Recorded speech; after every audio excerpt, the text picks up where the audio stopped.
Welcome to Daily Wisdom, Walking the Path with the Buddha, a podcast shared by David Roylance. This podcast is dedicated to guiding you to completely eliminate the discontent mind and the suffering it causes by attaining enlightenment. Learn and practice the teachings of Gautama Buddha that will guide you to fully attain a peaceful, calm, serene, and content mind with joy. To support this podcast, visit patreon.com/support Buddha or visit buddhadailywisdom.com, where you will discover a full range of courses, retreats, and online learning resources to assist you on the path to enlightenment. Now, here's our teacher to share more.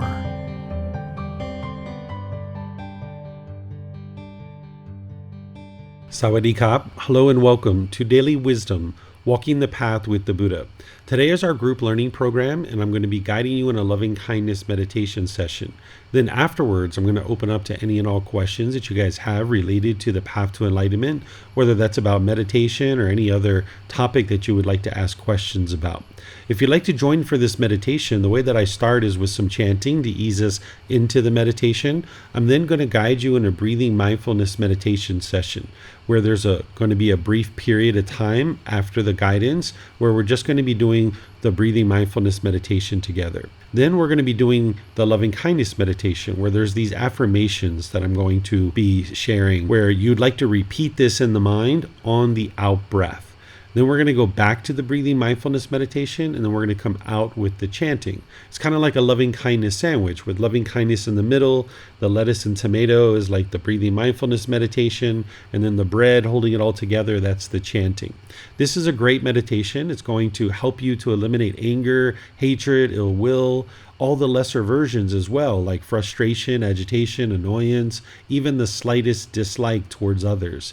Not only does it help you to eliminate that towards others, but it helps you to eliminate that towards yourself too. If you have a negative, degrading inner dialogue where you diminish yourself, this is just sabotaging your ability to have peace and joy. So this is going to gradually wear that away as well. So welcome to all of you, whether you're joining for the first time or you're joining regularly, or maybe you're listening to this on the replay. If you'd like to join for this meditation, you can take whatever position is comfortable for you.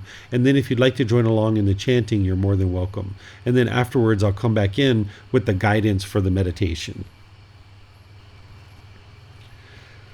Arahang Samma Sambuddho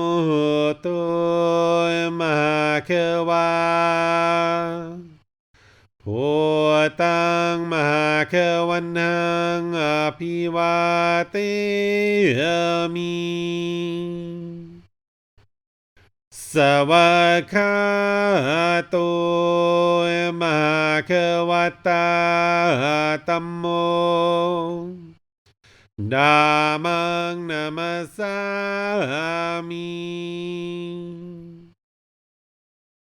Supatipano Mahakavato Sāvaka Saṅkho Sanghang Namami Namo Tassa Bhagavato Arahato Samma Sambuddhassa Namo Tassa Bhagavato Arahato Samma Sambuddhassa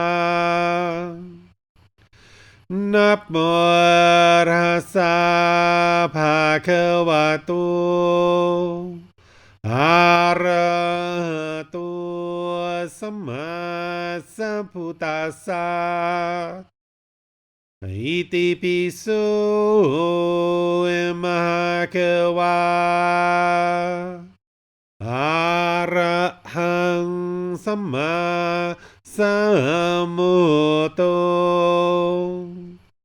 Vicacaranang Sammuno Sakatoro Kawitu Anuttero purisa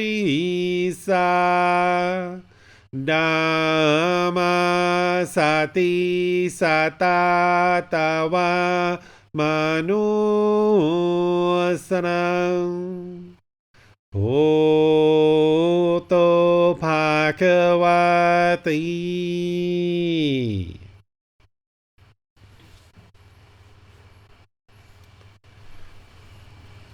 Okay, with the lower body and hands and arms comfortable, and the upper body erect. Just close the eyes and start breathing in through the nose and out through the nose. Here you're just looking to establish the breath, a nice, natural, steady, consistent breath. Not forced or controlled, just a gradual inhale through the nose, experiencing the full breath. And then whenever you're ready, exhale out through the nose. Breathing in and out. Breathing in and out.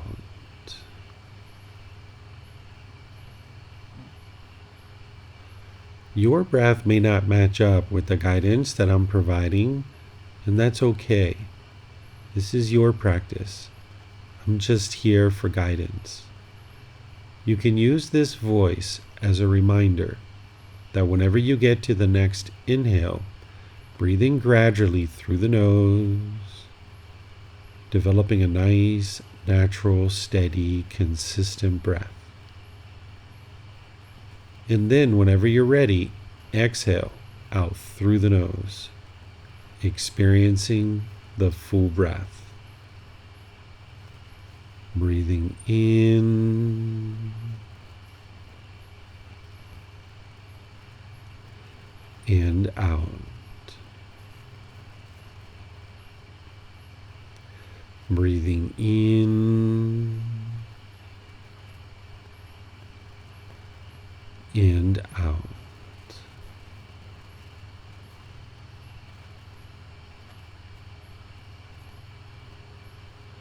With the breath well established, start fixating the mind on the breath, either the sound of the breath coming into the nose or the sensation of air moving over the skin into the nose.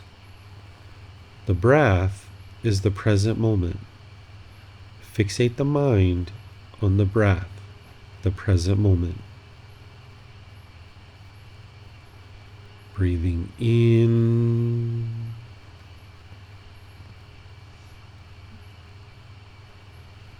and out.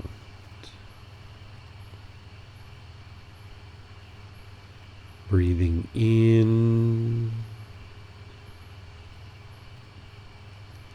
and out.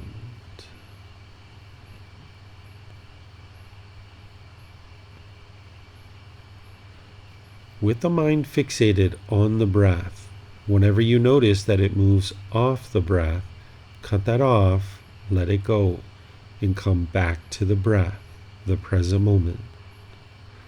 No need to observe the thought, label it, judge it, analyze it, or even try to figure out where it's coming from. Whenever you notice that the mind is moved off the breath, cut that off, let it go, and come back to the breath, the present moment. Breathing in and out.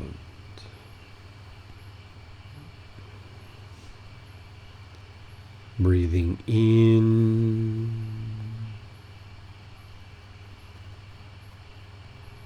and out.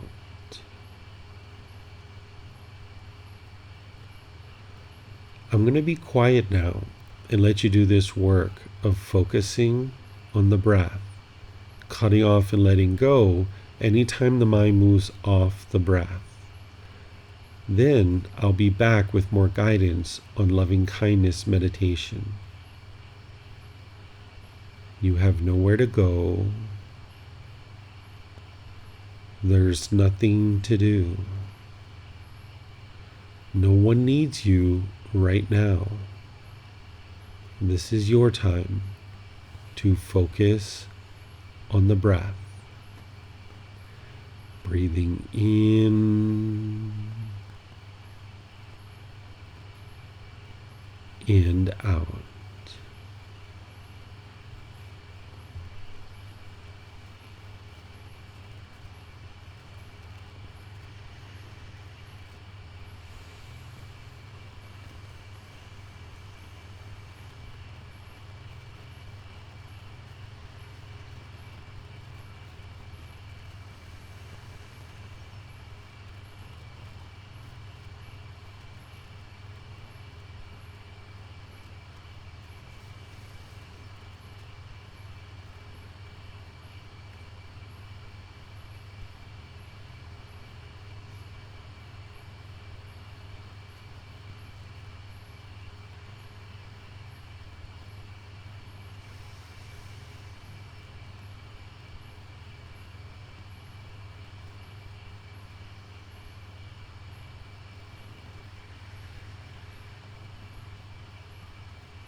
Continuing to breathe in through the nose and out through the nose. Repeat these affirmations in the mind on the out breath.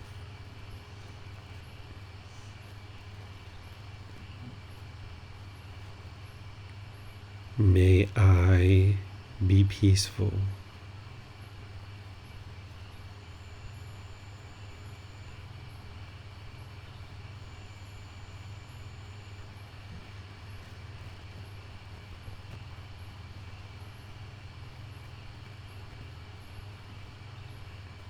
May I be safe.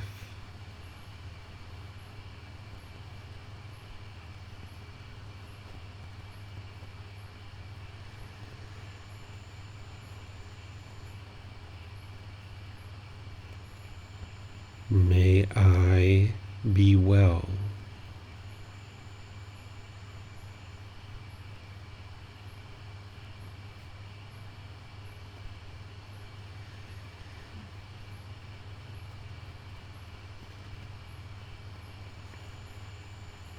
May I be free of all discontentedness in the suffering that it causes.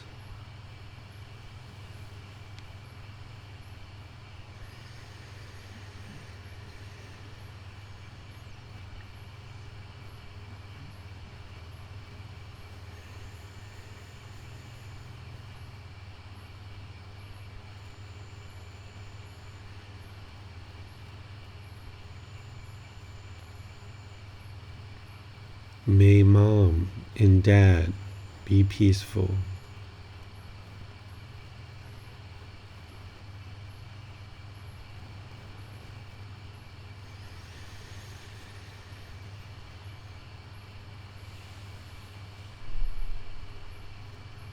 May they be safe.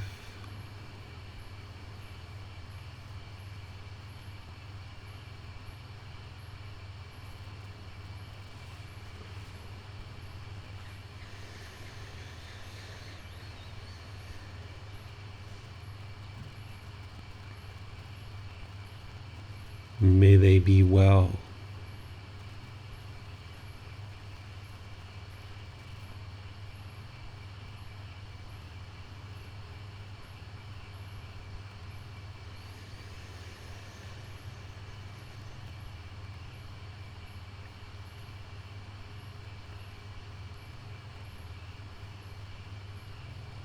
May they be free of all discontentedness in the suffering that it causes.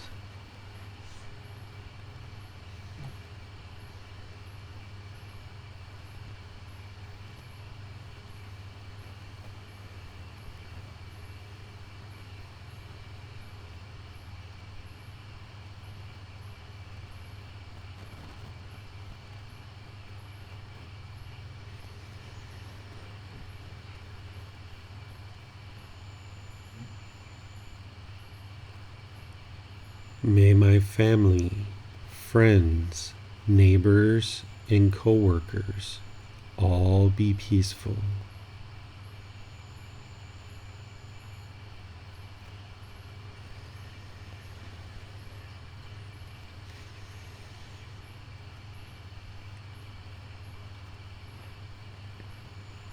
May they be safe.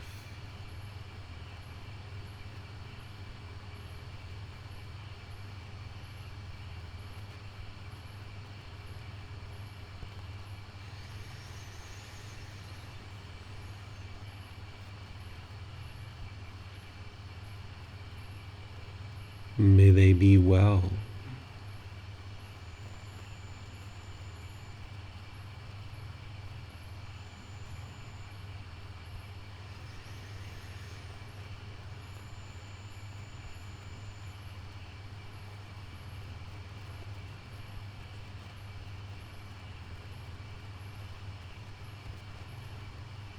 May they be free of all discontentedness in the suffering that it causes.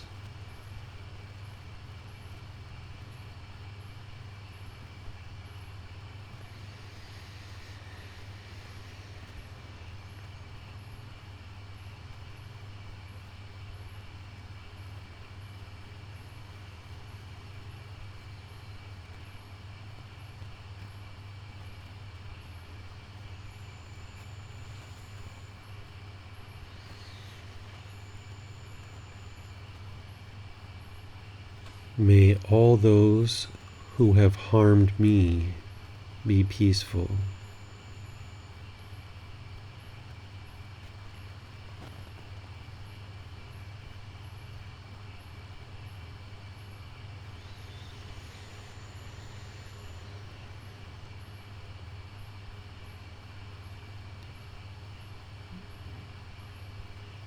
May they be safe.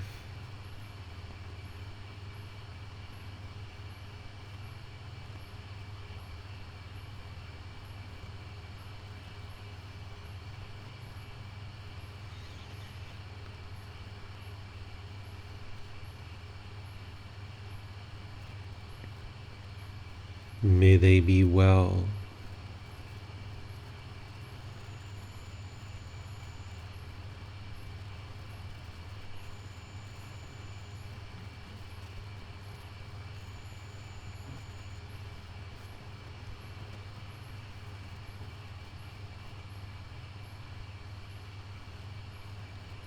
May they be free of all discontentedness in the suffering that it causes.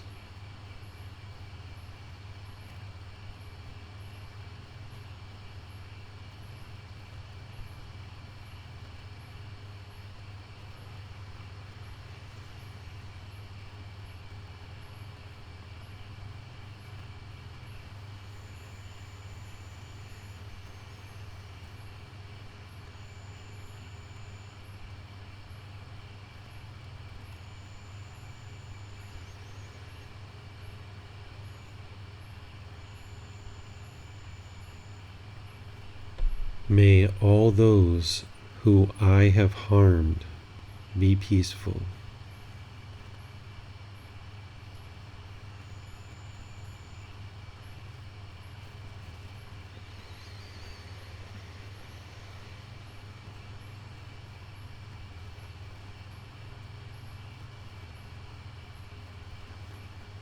May they be safe.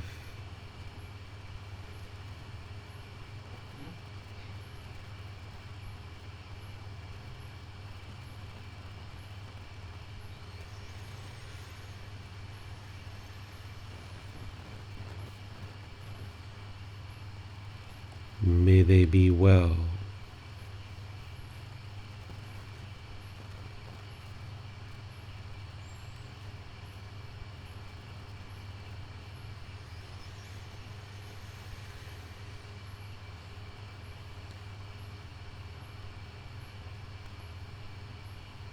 May they be free of all discontentedness in the suffering that it causes.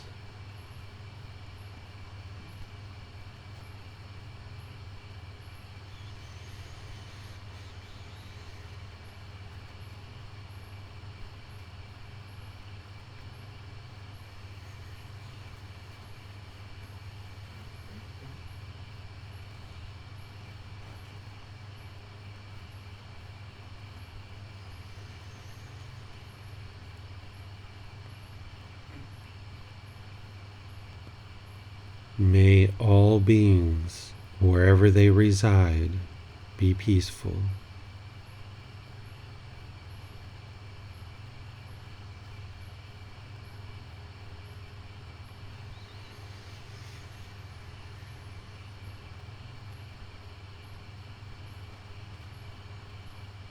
May all beings be safe.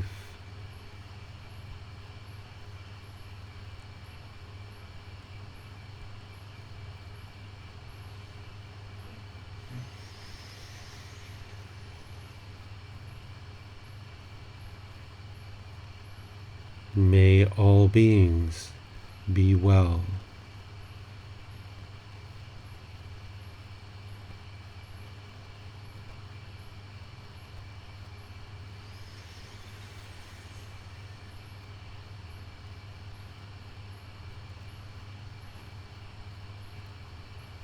May all beings be free of discontentedness in the suffering that it causes.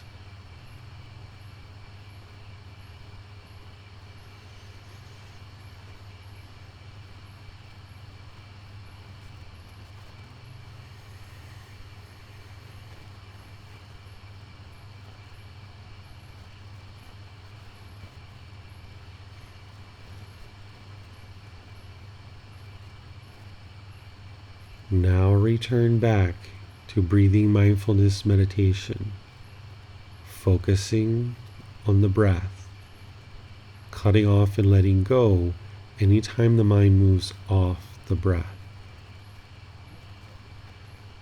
Breathing in and out.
อะระหังสัมมาสัมพุทโธมหะเกวา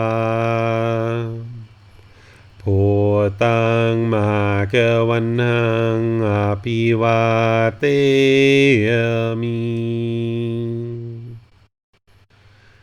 สวากขาโตมหาเกวัตตาธัมโมธัมมังนามัสสามิ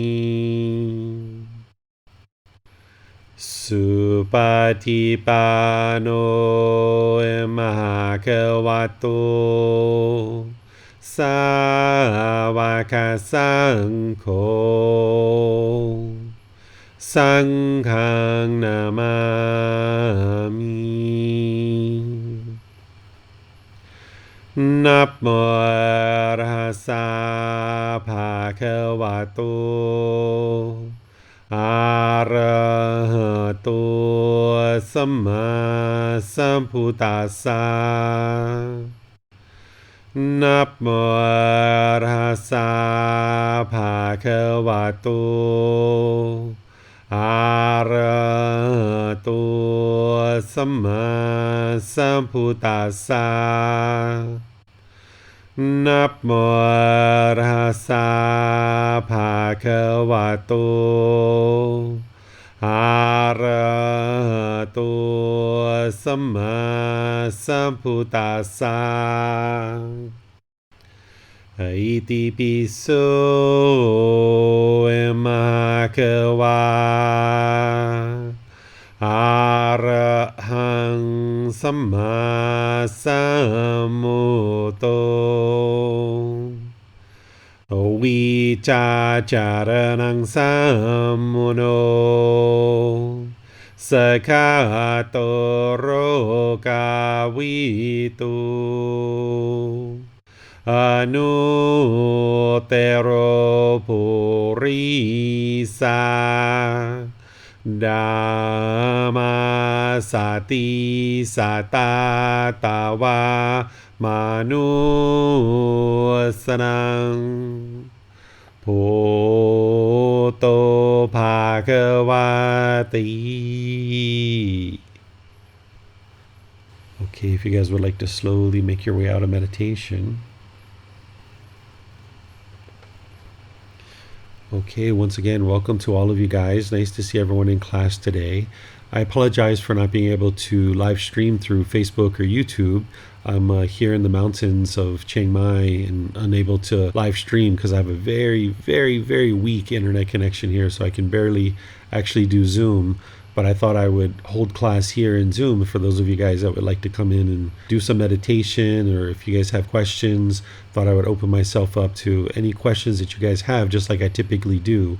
So if you guys have questions, you can either raise your hand in Zoom electronically, or you can put those into the comment section. I'll be able to see them. Let me know if you guys have questions about anything related to the path to enlightenment.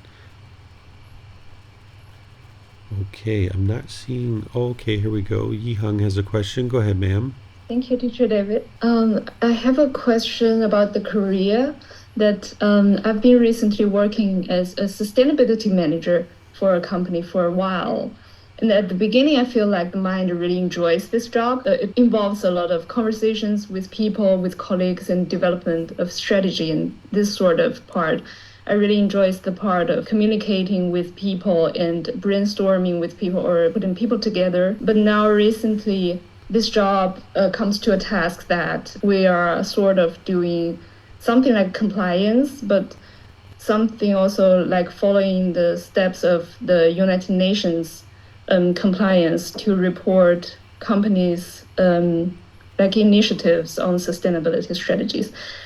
And then this service and compliance reporting contains huge amount of, I would say, a bit of bureaucratic work. And I observe this mind while doing this part of job has experienced a lot of discontentedness and resistance of this sort. It's like for this mind, it seems boring and seems not even that important compared to other reportings, because it seems like nobody really looks at this sort of communication service. It's just because like looks to this mind now, it's like just because it's from United Nations, it's a nice thing to have, but the mind doesn't really see any tangible goal or like really goal behind or motivation behind that. So I don't know, in this situation, should I maybe try to communicate with my leader that maybe I'm not that suitable for this sort of job, or maybe see if we can have other part of tasks more suiting to my characteristic, or should I try to train this mind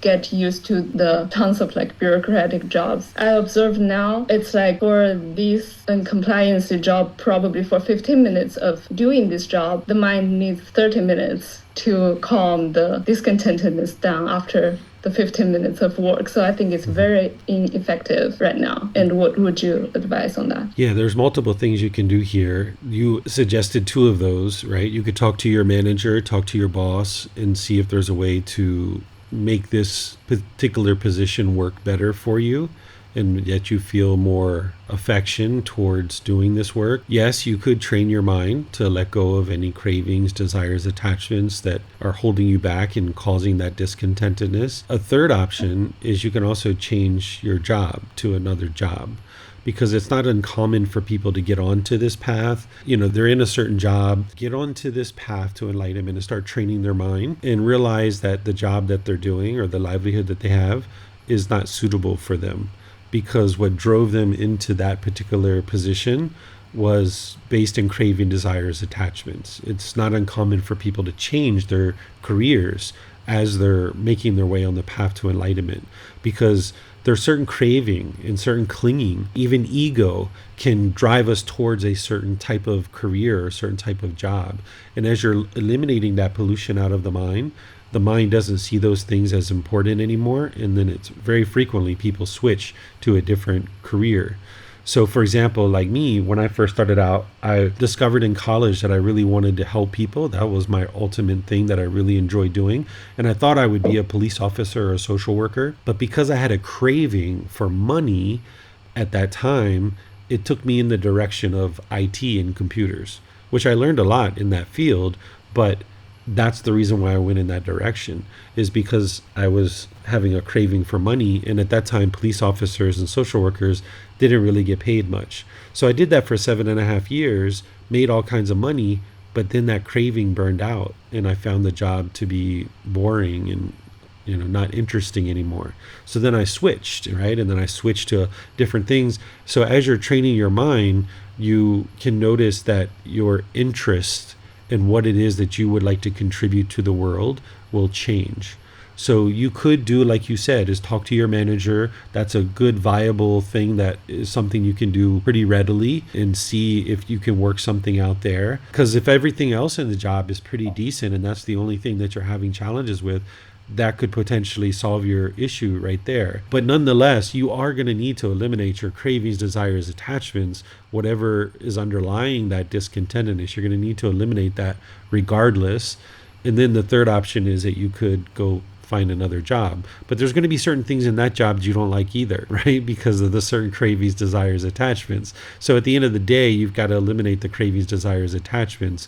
But you got to look at the totality of your job and your livelihood, and is it 90%, 95% you're enjoying it and there's just this small little piece that you don't really enjoy? Or is it more like 20% that you enjoy it and there's this 80% that you're not really enthused about? So this is a decision that you're going to ultimately need to make by yourself and figure out, what is your approach here. And whatever your approach is, training the mind and using things like right speech with your boss, if you talk to your boss, these kinds of things are going to be really helpful for you. Thank you. Okay, I think I'll probably need more time to observe the situation and how my condition is when I'm working with the job, and I'll probably schedule more a personal discussion with you on this matter. Sure. I'm pleased to help you. Thank you. Yeah. I have actually another question also, if Sure. I may ask. Go for it. And I wanted to ask about substances that causes heedlessness. And is painkiller one of it? You can take painkillers without it causing heedlessness, but there's some painkillers that can be addictive and people are just taking them for heedlessness. So you need to look at the painkiller itself and see if it has an addictive quality to it, if it's producing heedlessness. And you'll notice that maybe even in your own mind, if it's producing heedlessness. And if so, you might decide to ask your doctor for a different prescription, if it's a prescription medication, because each medication is different and unique. So you're going to have to research it and see for yourself. Okay. Yeah. All right. Thanks. Yeah, pleased to help you. Okay. Thank you very much. Yeah, you're welcome, Yihang. There's a question coming in. I apologize. I can't pronounce your name, but I see your question. It says, how do you find enlightenment with a lot of pain in one's life, trauma, abuse, etc.? Do we forgive these experiences? So actually, the path to enlightenment is perfect for somebody who's had these kinds of experiences in the past, because what trauma really is there's some experience that somebody's had in the past. Their mind is clinging to that experience, and now they're forming feelings today based on something that happened in the past. And oftentimes people think that you can't overcome this, but this isn't actually true. All that's happening is the mind is holding on to this experience, and it's forming inner feelings today based on something that's happened in the past. So for example, if someone was physically or sexually abused or had some kind of violent situation in the past, it's in the past. And they've distanced themselves from those people. They're no longer around those people. But their mind in the present moment keeps forming feelings based on those things in the past. So what you do is you train your mind through the Eightfold Path, which I'm going to start teaching in this group learning program coming up as part of the Sunday classes that we're going to be teaching. We're going to take a really deep dive into the Eightfold Path starting 2 weeks from now, or a week and a half from now. I'm going to do 3 individual sections where I'm going to be teaching the Eightfold Path in detail, because this is going to train your mind to let go. There's not just one teaching that you need, but there's multiple teachings in the Eightfold Path that's going to train your mind to let go, so it no longer forms feelings today based on things that happened in the past. In terms of the people who have maybe created these experiences around you, like if somebody was physically abusing you or other types of abuse or something like this, it's important to understand that the first thing you need to do is distance yourself from those individuals so you can get safe. And I suspect that you've actually already done that.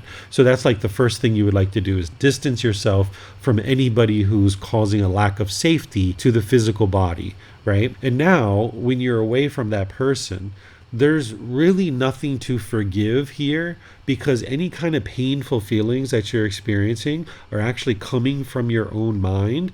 So all you need to do is just distance yourself from that person and choose to not associate with that individual so that the abuse stops. And now train your mind to eliminate any residual clinging where the mind is holding on to this experience. And now, you don't need to forgive this person. Instead, just understand that it's unwise for you to be around this person. You don't need to hold on to any resentment, because the resentment or the feelings like this towards that individual, that's coming from your craving, desire, attachment, that the mind was wanting this person to be a certain way. They weren't that way, so now the mind feels resentment towards them. Instead, just have compassion for them, which is concern for their misfortune. And you can also have loving kindness for them. And you might say that there's, a little bit of forgiveness in there, but there's really nothing to forgive them for, because let's just say somebody physically abused an individual. Okay, they physically abused you, or they hit you, or they did whatever. You don't have to necessarily forgive this. All you need to do is set it aside, move past it, distance yourself from it, and train your mind not to form feelings today based on things that happened in the past. And that's what's going to clean all that up. So this path is actually perfect for somebody who's experienced a lot of mental pain in the past, or even physical pain as well, because you can transcend all of that and you can get to the point where your mind's no longer forming inner feelings today based on things that happened in the past. Here's a question from Amina. Thank you for this class. The body is experiencing pain, which is distracting the mind more than previously. The mind wanders to the pain or the source of the pain caused by others. The mind would like to find more calm. Any guidance to focus on the breath more as before?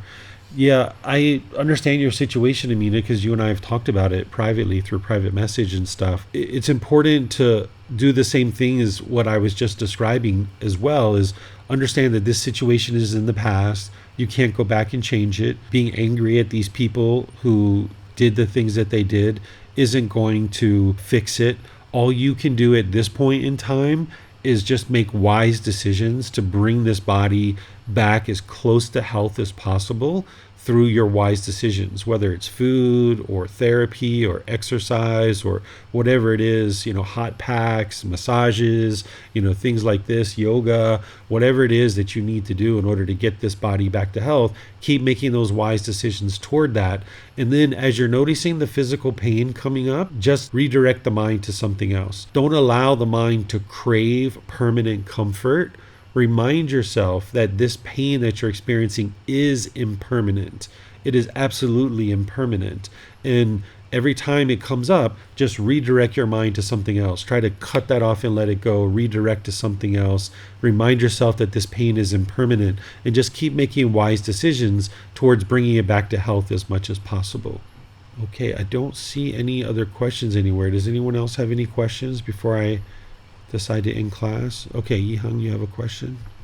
Yes, thank you, Teacher David. I just had an impression that you shared during the classes over this weekend that you said you were already doing death contemplation before you were diving into the Buddha's teachings. And I was just curious, why would you do that before you even learn all these things?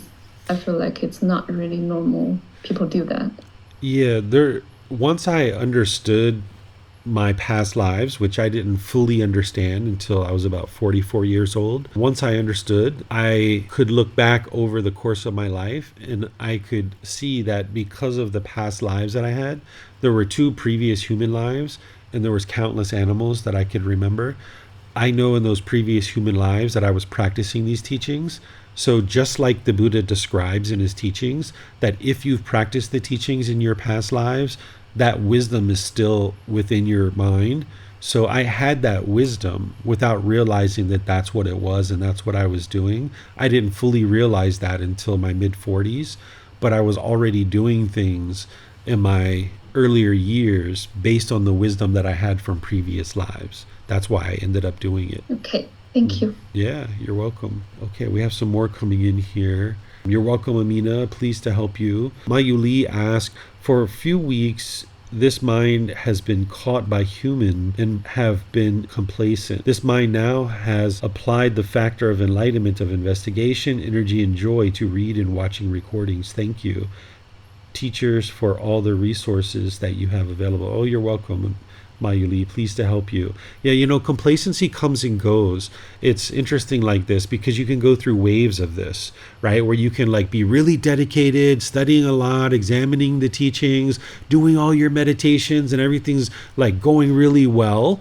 And then your mind kind of slacks off, right? It's kind of like if you were to take a medicine and you're sick, and then you start taking a medicine and you start feeling well, and then you stop taking your medicine because you feel so good, right? And now you slack off and you start feeling bad again, right? It's the same kind of thing. Is you can be feeling bad in the past, you start practicing these teachings in a really dedicated way, you start feeling really great, and now you slack off on what you were doing, and now you slump down again.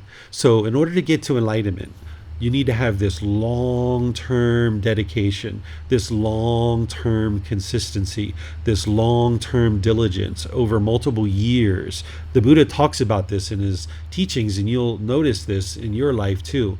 But you will go through these waves where your mind has to wake up to the reality and the wisdom that allowing the mind to be complacent is very unwise. And when you see this and you see your mind going in these waves, you're like, all right, I've had enough of that. I'm just going to stay dedicated and diligent to learning and practicing and doing my meditations, coming to classes, and all those things. Because you'll get to that point where you're having really wonderful peacefulness for an extended period, and then you'll slack off and your peacefulness and joy won't be so strong anymore. And then you have to work your way back to that, right? So rather than allow the mind to do that, cultivate the wisdom during this time of complacency and see how your mind maybe has backtracked a little bit, I don't know, and then just stay dedicated and diligent for a consistent long-term period. So this is part of the waves that the mind goes through, because there's still pollution there, there's still craving there, and you can go through these waves. It's quite normal. So you didn't mention anything about guilt or shame, but sometimes people feel guilt or shame because of this, or stress or anxiety, but it's just normal that you go through those periods. So now get the wisdom to just stay consistent with it and don't allow the mind to be complacent. Arvind has a question. He says, "Hi, Teacher David. How do we stop certain emotional triggers around particular people when they either consciously or subconsciously trigger to make you feel pain? It's almost like the anger, sad reaction is automatic and we lose control in the moment." You can't control what other people do, Arvind. That's what would be wrong view, is thinking that these external things are causing your inner feelings. What you need to do in order to be able to get discipline and control of your mind is eliminate the cravings that are being triggered. Because if those cravings aren't there, if you've eliminated the root cause, they can't trigger anything. That's the liberation. That's the freedom, right? So those individuals, you're just experiencing contact, and your mind has a craving inside, and it's seeing this contact as either agreeable or disagreeable. That's because of the craving. So if you get rid of the craving, desire, attachment, when you have this same contact, you won't experience any discontentedness. So you need to stay dedicated to the Eightfold Path. And I think, Arvind, I saw a recent thing that you sent me. Maybe you're having some similar challenges as Mayu Li with some complacency, and you're going to need to really get dedicated and diligent for a long-term period, learning and practicing the Eightfold Path. That's what you would like to stay focused on, because if you're not practicing that really closely, you can go through periods of discontentedness like this, and you're not going to be able to control other people and what they choose to do or what they choose not to do. All you can do is train your own mind and control your own mind. So that's what I suggest you do, is stay really focused on developing the entire Eightfold Path to include meditation, but there's all those other steps that you need to practice as well. So if you don't yet have that committed to memory, you're going to need to commit the Eightfold Path to memory. That's one of the first things that you would like to be doing as part of your journey on the path to enlightenment.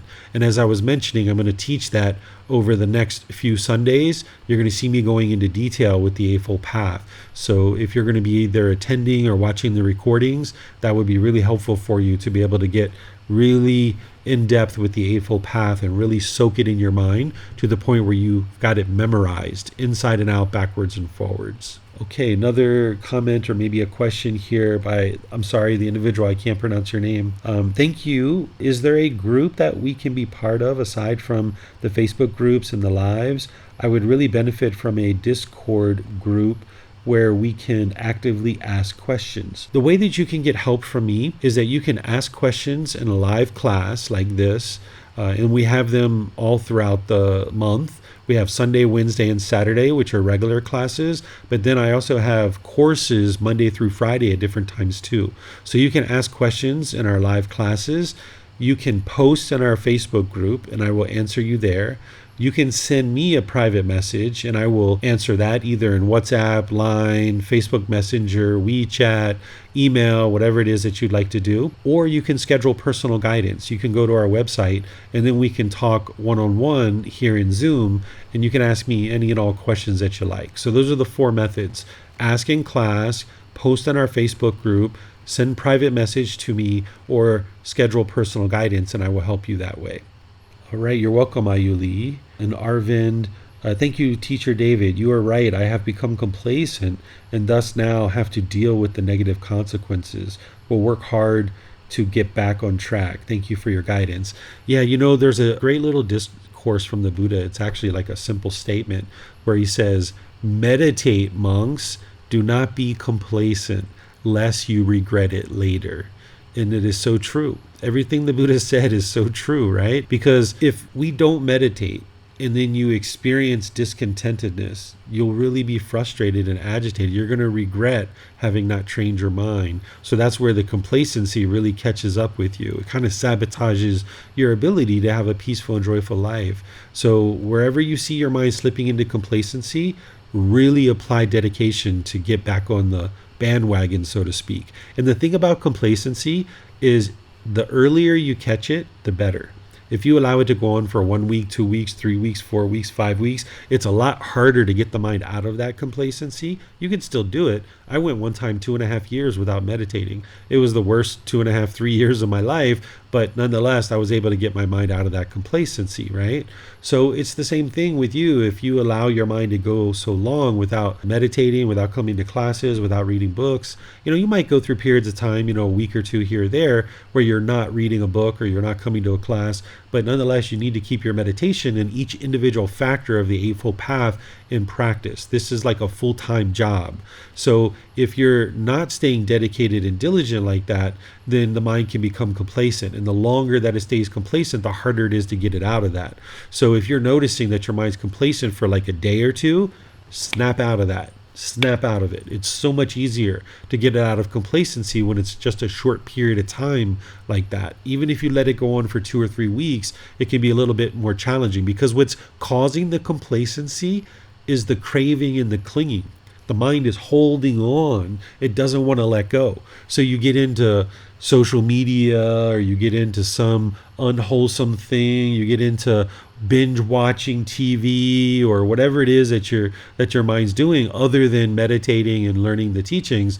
It's going to hold on to that stuff. It's craving and it doesn't want to let go. So the longer you let it hold on to that, the tighter the grip is and the harder it is to let it go. So if you're noticing just a day or two your mind's going into complacency, it hasn't grabbed on real tight yet and it's easier to let go. So that's why I suggest that you guys get diligent, and then wherever you notice any kind of slightest little complacency slipping in, then let that go and move towards learning and growing and developing on the path. Yi Hung says, wow, may I have the WeChat account of yours, Teacher David? Thank you. I don't use it very often, so let me pull it up here. I think you can send me a message because we're connected by Facebook, but WeChat I think goes by the phone number, Yi Hung, and my phone number is on the website too. It's +66 61905 4774. But if you like, you can put that question to me in Facebook or wherever it is that we typically communicate, and I can send it back to you. But I have WeChat. The Chinese students like WeChat, right? Yi Hung, you know that. Yes, it's the same for WhatsApp, the same number. Here, I'll just put it right here in the Zoom so you guys can have it. It's +66 61905 4774. So it's right there for you guys. You can put that in WeChat or WhatsApp or Line or any of those apps. And this number is on our website too, so you'll see it there as well. Okay, all right. So any more questions before I end class today? Okay, I don't see anything. All right. Well, once again, thank you guys for joining for class. Thank you for understanding that I was unable to live stream. It's wonderful to see you guys in Zoom and even with your cameras on. That's so great. So our next class is going to be on Sunday, where it's going to be the official restart of the group learning program. I'm going to talk about what the program is and how to get the most benefit out of it. But I'm also going to introduce you to the teachings of the Buddha kind of from afar so that you can understand some various aspects of the teachings of the Buddha before we even dive into them, rolling up the sleeves and getting into real depth with them. We're going to talk about them kind of from afar, and then I'm going to help you and guide you on what this program is and how to get the most benefit out of it. So thank you guys again for joining, and perhaps we'll see you guys in one of these future classes. Be well and take care. Sawadee krap. Thank you for listening to this podcast. To provide support for this podcast, visit patreon.com/support Buddha. To access more teachings, visit buddhadailywisdom.com. There, you will discover a full range of courses, retreats, and online resources to assist you on the path to enlightenment. Remember to establish a daily, consistent meditation practice, along with learning and practicing these teachings. A well-developed meditation practice is the foundation in which to train the mind to attain enlightenment.